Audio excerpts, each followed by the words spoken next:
Speaking of climate and speaking of censorship, here's a little thing that I think is way more fun than you know is coming. We all assume that the people who want to censor you are going to work like hell to control AI and to control all of our searching and everything. So we know that's going to happen. But what if AI is uncontrollable? Meaning that you can't really tell it to lie. You can maybe tell it to avoid some topics. But I don't know if you can tell it to lie because you'd have to cover every possibility and hard code it. And I'm not sure you could. So I had this interesting conversation with ChatGPT yesterday. And by the way, its new advanced speaking mode is definitely an improvement. It's quite fun. So I was having a conversation with it about how the temperature of the Earth is measured. And here's what AI told me. Now, I can't say it's true. I'll just tell you what AI told me. So AI said that most of the world's heat is in the oceans. First of all, did you know that? That most of the climate change heat would be found in the ocean. Secondly, did you know it's mostly in the top? So the bottom of the deepest part of the ocean doesn't change much. It's just a little bit above zero. Again, this is what AI says. If it hallucinated, I didn't check it. So most of the heat would be in the top few hundred meters of the ocean. And if you can measure it, you'd have a good idea what's happening with climate change. So I asked questions about how well we can measure things. And I said, how many ways are there to measure? I said, well, you can use satellites to look at atmosphere and I think maybe the surface of the water. But that doesn't tell you the big story, because below the surface is where most of the heat is. And they said, well, you can put buoys. There are thousands of buoys that have thermometers in them.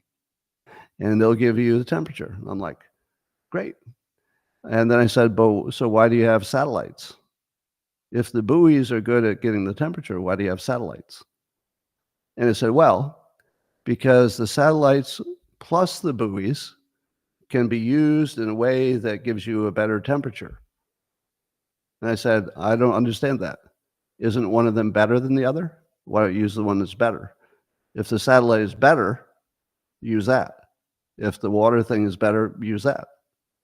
And then I said, well, both of them are maybe not 100% complete, but if you use the one as a way to bolster or fortify your estimates, they can be compatible.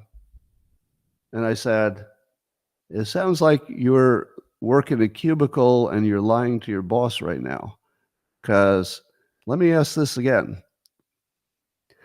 If both of those ways of measuring are known to be not reliable, which is why you would use the other one to check the first one and vice versa, how do you use both of them to check each other if you know they're both wrong? And I said, how do you combine two things you know are wrong and then you get something you rely on? And then it went into total jargon. Well, the estimates of the thing of the way, combine the models. And then it said it combines it with the prediction models. And I said, hold on. Are you telling me that they don't just report the temperature, rather they've got some kind of a way that they adjust it with estimates? Yes, they adjust it with estimates. So you're not seeing the actual temperature as the machines reported it. You're seeing the after the scientists did their magic and adjusted it.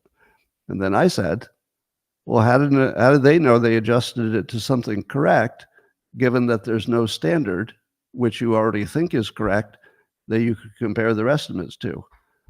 Well, it said, that's a good point. They are estimates. They're estimates based on their assumptions about how two ways of measuring things that are incomplete might be used together to fix each other's problems. Now, have any of you ever lived in the real world for more than 5 minutes? Anybody? Has anybody dealt with anything in the real world? If you have, Do I need to say anything else? If somebody came to you and said, we have two incomplete ways of measuring a thing, but if we add them together, not knowing which errors each of them has, we can use that to correct with our algorithm and our models, and then we go back and then we check and then we adjust. And then I said, all this, why do we develop new ways to measure temperature if the old ways were good? And AI said, well, that's a good question. So here's my point. I could have a conversation with AI, and do you know what AI didn't do? It didn't run out the clock like a person would. Like if you trap somebody with a question they couldn't answer, they will change the subject. Do you know what AI does? Tries to answer the question. It doesn't change the subject. It doesn't call me a racist. It doesn't introduce information that's off topic, like all humans do. So I was able to use AI to completely debunk climate change because the climate change people were not clever enough to know that they'd left this hole in the AI. Now that I've said it, I don't know, maybe somebody goes back and tries to fix that so it won't talk about climate change. But you ask AI how they measure the temperature and just dig down and then say, if they keep adjusting the temperature, how do they know they ever got it right in the past? There's no answer to that. They can't know anything was right in the past because they use different measurements. And here's the best part. Even the buoys is not exactly the same technology as when the first round of buoys were put in the water. And sometimes the buoys give you a wrong measurement.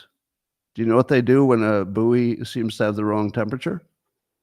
They use their adjustments and their models and their algorithms and the other temperature ways to adjust it for an estimate. It's so clearly bullshit.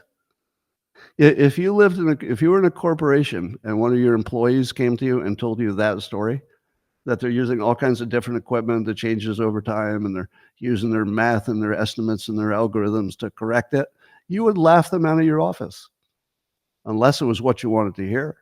And then you'd say, sounds good. So we accept whatever we want to hear that we think is already right.